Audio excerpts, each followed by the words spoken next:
Welcome back, everybody. This is Robert Rule of 2 Review, and today the E3 hype train continues. Today, I talk about the 5 games that I want announced the most. Okay, well, it is May 26, 2014, which means that we're slowly closing the gap until E3 2014, which begins 2 weeks from today on Monday, June 9th. That is the day that Microsoft, EA, Ubisoft, and Sony all hold their press conferences. And as I mentioned last time in my top 5 most wanted games of E3 2014, I'm slowly beginning the hype and starting to kind of get ready to put my lists together for all the games, announcements, predictions, and surprises that I'm looking forward to at this year's show. This year's show is definitely primed to be super fantastic and really exciting. We have all 3 next-generation consoles finally on the market. The PC market is bigger and better than it's ever been. There's a lot of great things happening. There's a lot to be excited about. So, last time I talked about the 5 games that we already know are announced that I am most excited for, to either be at the show or that we at least know are games that are being created at some point for the near future. So what I'm doing today is I'm going to talk about the 5 games that I hope to have announced at this year's show. Now, there's one little caveat that comes with that. Some of them are kind of games that we all but know are being developed, that have been maybe talked about by their respective developers, but these are games that have not been officially confirmed, officially announced. We know next to nothing, if not nothing at all about them, even if they have been talked about in some form. So these are basically games that, as far as we are all concerned as gamers, are ghosts. They don't actually exist, even if it seems more than obvious that we know that they're coming and they've been rumored for here and there and this and that. They're still not official games. They're not titles that we know about 100%. We very much would be shocked and surprised, happily so, if in fact they were announced or talked about or shown at this year's show. So that's pretty much what I'm going for. I was really excited to put this together. This was much, much easier to do than my last list. Oh my gosh, I thought of these 5 games immediately, gave myself a little bit more time to contemplate what exactly I might be missing of any other titles, but it really didn't take me too long to realize these were the 5 games that I'm most excited about. So here we go. These are the 5 games that I most hope to see announced at this year's E3. All right, so my number 5 game for this year's E3 is one of those games that I mentioned that has pretty much been talked about by its respective developer, and that is Resident Evil 7. Now, Capcom has been very vocal in the wake of Resident Evil 6 that Resident Evil 7, which was very much the title used and quoted by Capcom, is going to be a title that brings the series back to its survival horror kind of roots. A lot of the elements of the game series that had been going away over the last few titles. So yes, it's been talked about and referred to by Capcom, but it's still not officially announced. We don't know anything about it. We don't know what it means that Resident Evil 7 will be going back to its survival horror roots, really, other than that. I'm a huge Resident Evil fan. I remembered playing the original when it was brand new, 1996 on the PlayStation 1, and being completely shocked and blown away and also terrified. I'd never seen a game like that. I'd never experienced a game like that. I was 16 or probably 15 at the time. So the perfect age to really experience that new element in gaming and that new kind of course that we could see gaming going down in the future. And I'd never seen a game that made me feel that genuinely terrified ever. So that was a lot of fun. I've enjoyed the series throughout. Resident Evil 4 probably stands as my top 3, top 4 all-time game. It is that good. It was that good. It is still that good. Resident Evil 5, I think, was pretty good. I think it gets a bad rap. I think that, well, not nearly as good as 4. It was still pretty great. Resident Evil 6, even further so. I think that game really got shit on a little bit more than needed to be. But at the same time, I think that a lot of the complaints lodged against it by the fans and the community are mostly true. I liked it a lot, Resident Evil 6. I actually recently rebought it and replayed through most of it. And I was reminded how really solid that game is. Did it stray from the things that make Resident Evil great? Yes, absolutely. And I think that that is a shame. But I will say it probably has the strongest story of any Resident Evil game. I really appreciate the interweaving they did of all the different elements and different characters you're playing throughout. I thought that was brilliantly handled. I think the gameplay was overall pretty good, but they did make the game not scary even a little bit. There was way too many characters. Capcom got really into this whole co-op idea where there's always somebody with you, whether it's an AI-controlled partner or someone else playing as that person. I don't really know why they thought that was important for Resident Evil. And while I don't think it was the most terrible thing in the world, I do think that it hurt the Resident Evil experience. Ultimately, I do. And so it's really nice to know that we're going back to the roots of Resident Evil. So because I'm a Resident Evil fan, because I've liked even the worst of these games in Resident Evil 5 and 6, And because we've heard them confirm that they are going to bring the series back to the survival horror roots, I really am excited for Resident Evil 7. I know that it's going to be great. I can't wait to see what it's going to be for next gen. I hope we get one for all 3 systems, but I don't care if it's even exclusive to any one of them. As long as we get to see some really awesome Resident Evil action and Capcom shows us why we should still care about that series, I know it's going to be one of the best games of this year's show. Alrighty, number 4 is a pretty big one, and that is Fallout 4. How poetic is that? Fallout 4 at number 4. Fallout is one of those pinnacle series of the last generation, and really the last decade, you could even say, if not longer. The original Fallouts were excellent isometric RPGs, very much in the kind of coming out in that perfect time where, you know, Diablo and StarCraft were pretty new games and new experiences, and gamers and people were really picking up on those, and that was a really cool time. When it came time for Fallout 3, it was a whole new, you know, era for the series, you could say.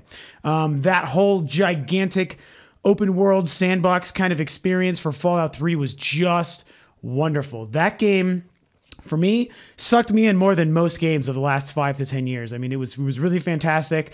You know, Bethesda really showed what they were able to do. They cut their teeth on this open world experience, making that in tandem with the Elder Scrolls games and moving those 2 respective series forward in so many different ways, taking advantage of what that generation was, you know, making available to them.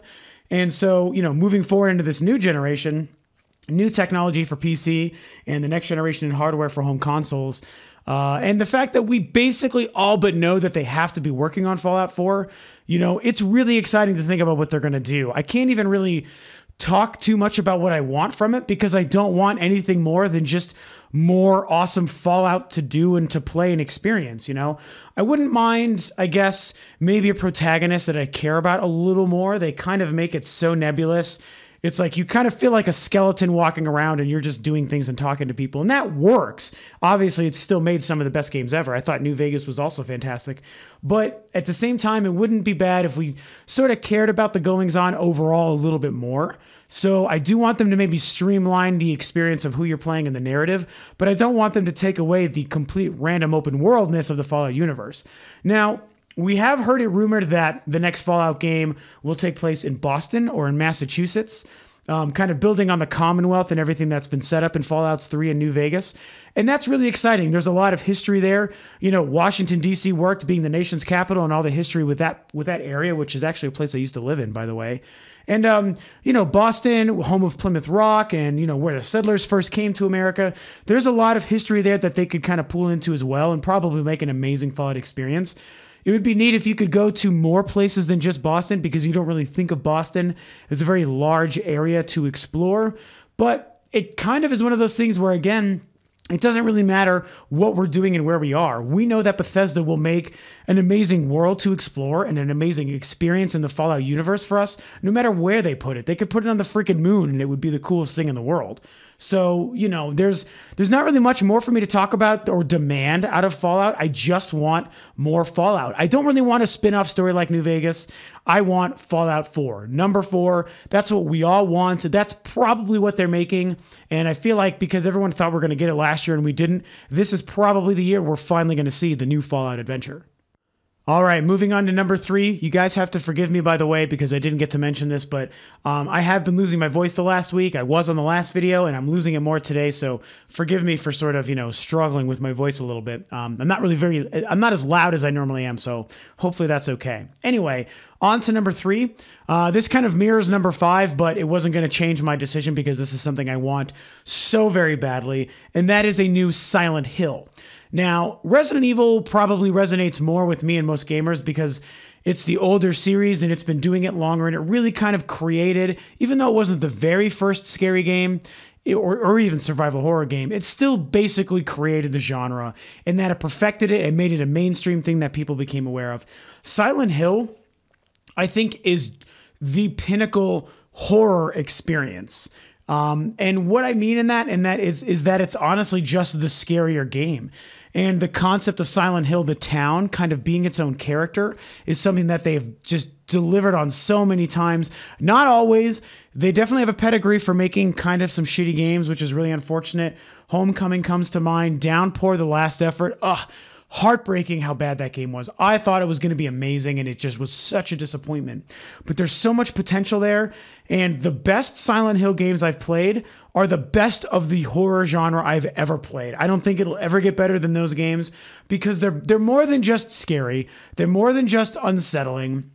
And they're more than just, ooh, here's a scary looking monster to be afraid of that's going to jump out and freak you out like a lot of games are nowadays.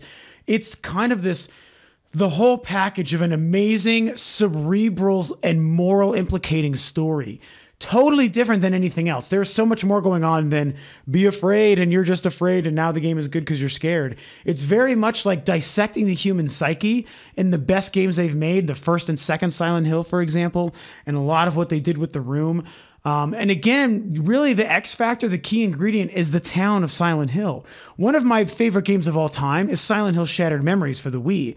That game had such a setting and such a story and emotional path that you're following in that game that it's just unparalleled with most other experiences. And so when I think of what could be capable if the Silent Hill team and Konami really just knocked it out of the park, especially with the next generation now with a great Silent Hill game, that is unprecedented, unparalleled horror like the gaming industry could never even possibly achieve again. Forget Outlast, forget Daylight, forget even Resident Evil. None of those will ever compare to what a great Silent Hill game can do when the entire package is perfect. Make Silent Hill the scariest place for us to go again. Make it get into our brains and our psyche and question our morals more than it ever has before. Make us dissect the human genome, everything that makes our brains tick and makes us scared. Get into that again. Make Silent Hill what it's supposed to be. Now, I want to get a little bit further before I end this. I've had a dream project ever since I played The Last of Us last year. Naughty Dog. Naughty Dog needs to make a Silent Hill game. Their ability to create this atmosphere and this unsettling tone in a way that just makes us uneasy is just fantastic. What they did with The Last of Us, if they took that ambience and world-creating talent and put it into the world of Silent Hill, it's the best game ever made. It pretty much would be just the most wonderful, amazing thing. So that is what I would love to see. Yes, that would make it a PlayStation exclusive. I'm fine with that. I would buy anything in the world, whatever system you create that game for, I would buy it. So Naughty Dog, I would love to see you make a Silent Hill game, but even if it wasn't, it was just Konami again, I don't really care. We need a new Silent Hill for the next generation. We need Silent Hill to be good again. We need it to be scary again. So in a perfect world, we get a brand new Silent Hill announced at this year's E3. Alrighty, moving on to number 2. I happened to give myself a little bit of a break there. My voice was struggling and I was pushing it really hard, guys, so sorry about that. I know I sound terrible today. So I took a break, gave my voice a chance to recuperate. I'm back here for number 2 and 1 to finish out this video.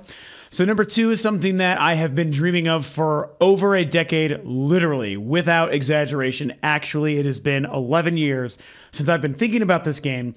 And so the game itself is Beyond Good and Evil 2. Now, that kind of exists within its own realm of a few different details here. I actually spent a whole video talking about some recent information about Beyond Good and Evil 2, or the concept of the game, just a couple of weeks ago. So I'll link that stuff below for you.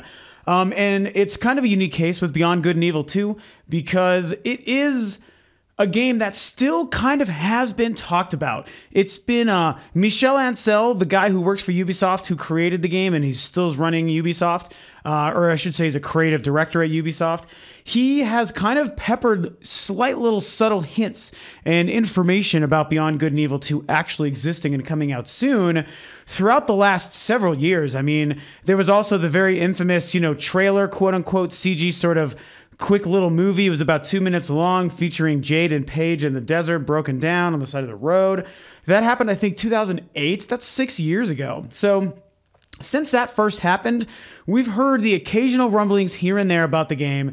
It's something they want to make, and then it goes away. They're getting ready to start thinking about it, and then it goes away. There was some leaked gameplay footage, and then it goes away. And then a couple of weeks ago, there was some talk from Ubisoft and Michel Ancel where he did say, yes, this is kind of a game that we're looking at probably doing for this next generation now, so maybe it's going to actually get made and come out sometime in the next couple of years. So the game isn't a total mystery, and it has been spoken about, but at the same time, it still counts as a game that we know nothing about and is not official. Even with that news a couple of weeks ago, the game is still not an official game and not an official title. However, when you consider that it was 6 years ago a trailer was made, and when you consider that there is leaked gameplay footage of some sort of early test beta version of the game running that we have seen, and all this, occasional information, it's like the studio has never forgotten that the game exists and that people want it. I feel like it does still exist in the realm of possibility where it could be talked about, shown, or at least confirmed as something that is actually being made, like an official logo or something. I think that it's possible. The first Beyond Good and Evil, 2003 for the GameCube, Xbox, not Xbox One, I can't say that anymore, original Xbox and PlayStation 2. So it was for that generation.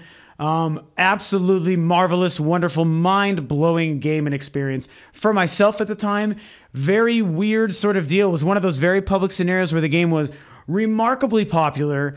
Reviews were just off the charts for the most part, and everyone who played it raved about it. There was nothing negative about that game except for the fact that very mysteriously did not sell that well. Same kind of thing that happened with Psychonauts, another game from that same era that everyone loved and reviewed fantastically but didn't really sell very well, and so it just kind of disappeared. Beyond Good and Evil 2, or Beyond Good and Evil I should say, luckily didn't entirely disappear because of that trailer on all the news the last couple of years where it's been mentioned. So it's definitely, like I said, an idea that is somewhere resting in the annals of Ubisoft and the creative minds at Ubisoft. It's a game that people think about and want to make, and they know that we want it. If they make and show that game and it just looks awesome and amazing and is going to further everything about Jade and Paige that we love and that whole universe, man, it's going to do great. We're going to love it. It's going to review great. It's hopefully will sell well, and we can actually finally experience more of this game. Now, it's personally probably a top 10 game all time for me, so that's why I'm putting it so high in this list at number 2. I have complete unabashed love for this title and the idea of this whole universe that could be expanded on in future titles. Please, please, please, Ubisoft, don't fuck this up. We need and want this game. You know we want it. You know you want to make it, so just frickin' do it already. So I'll leave you with this on Beyond Good and Evil 2.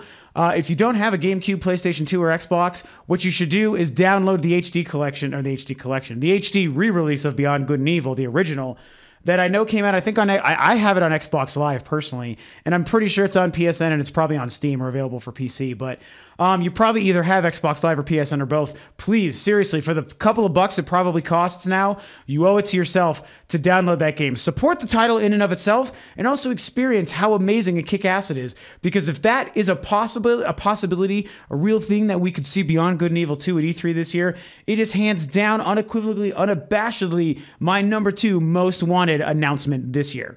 All right, so here we are at number 1, my number 1 most wanted game announcement at E3 2014. Now, I am not one known for my surprises. The more you know me and the more you watch my videos, you're going to realize I'm pretty transparent and I'm not trying to pull the rug out from under anyone. So it's obvious. It's a new Metroid. We need motherfucking Metroid in our lives badly. Nintendo needs Metroid to further show that they know how to make the right games and give everyone what they want. The Wii U is a fantastic system. That controller is amazing. I've talked about it many times. I love Nintendo. Metroid is my favorite franchise of all time. I won't spoil my last video, but one of the big Nintendo games I talked about on that, you might think would be my favorite, but it's actually not. It's my number 2 series. My favorite is easily Metroid. Samus is my favorite character. So much going on there. All-time number 1 favorite game for myself, Metroid Prime. So the reason I tell you these things is because that is why Metroid is my number 1 most wanted game. It could come to us in so many different facets. It could be a Wii U game. It could be a 3DS game. It could be both. It could be one game for each platform that are different and not meant to be the same game. I mean, it could be Metroid Prime 4. It could be a sequel to Other M. It could be a whole brand new experience, first person, third person, 2D side scrolling. I mean, Jesus Christ, there's like 19 different ways you can picture the next Metroid game coming to us. Now, I know that Nintendo has said they're not 100% sure what's going on with Metroid. When it was shown that Donkey Kong Country Returns Tropical Freeze was the next game from Retro, they made a couple statements about they're not quite sure what and when they're going to bring Metroid back. And honestly, I don't know that I really believe that 100%.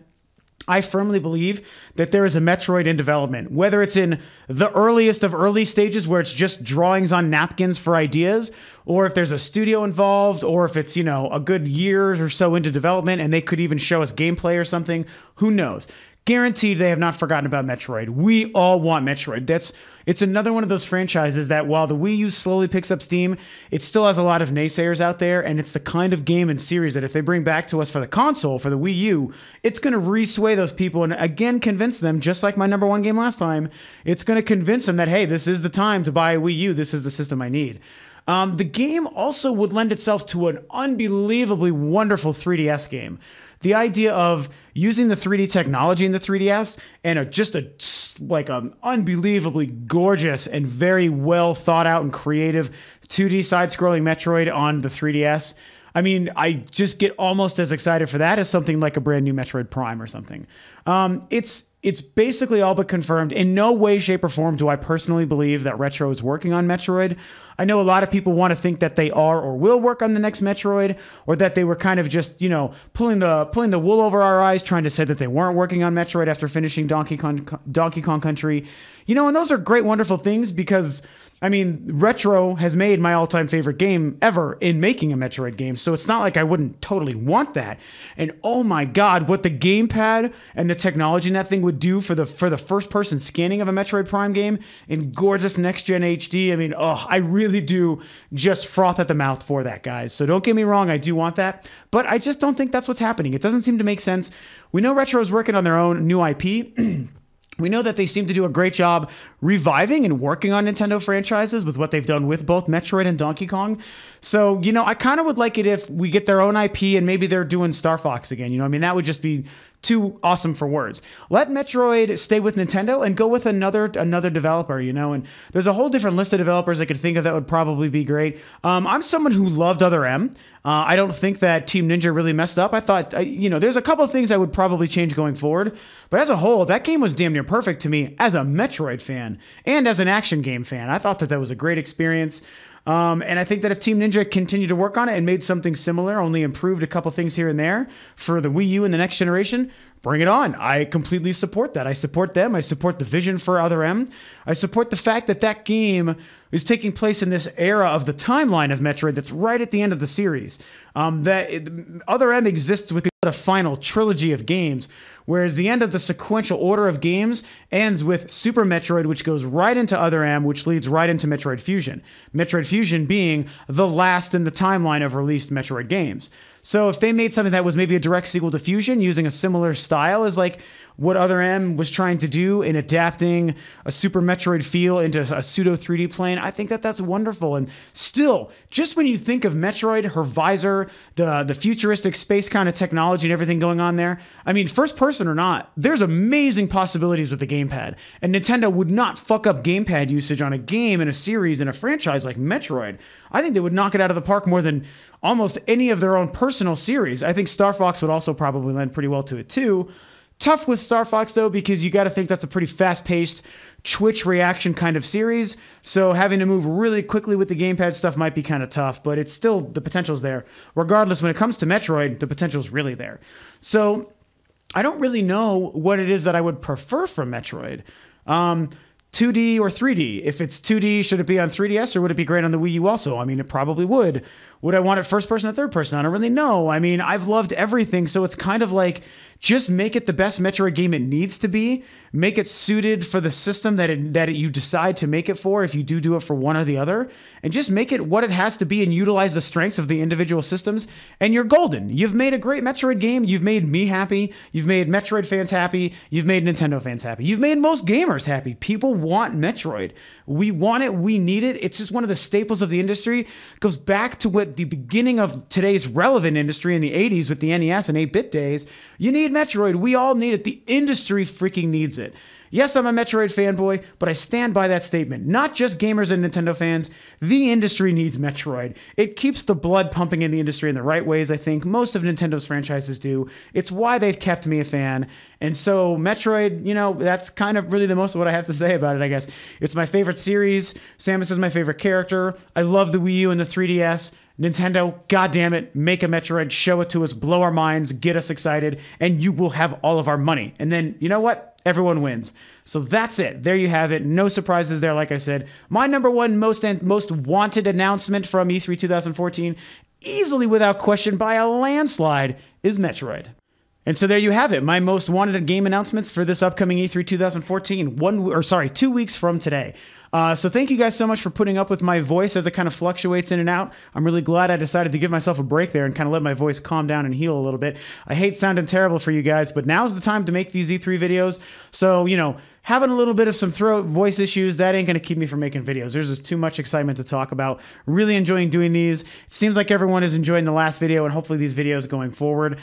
Tune in next time in a couple of days where I'm going to talk about my predictions for E3. I'm going to touch on all the different developers and conferences and some of the big things that I think may happening, good or bad. Mostly good, but there might be some bad peppered in there. Maybe some people will make mistakes, and I'll just try to throw some fun predictions on what I think we may actually see, just in case I can actually be right and use my sort of little nerdy crystal ball and figure out some stuff. So that's that. I'll make another E3 video or two, you know, going forward. When it comes to E3 in 2 weeks, I will definitely be doing some wrap-up videos every day for the first 2 days of the press conferences and any other big, you know, sort of announcements and things that go forward. If you're new to Rule of Two Review, thank you so much for tuning in and watching.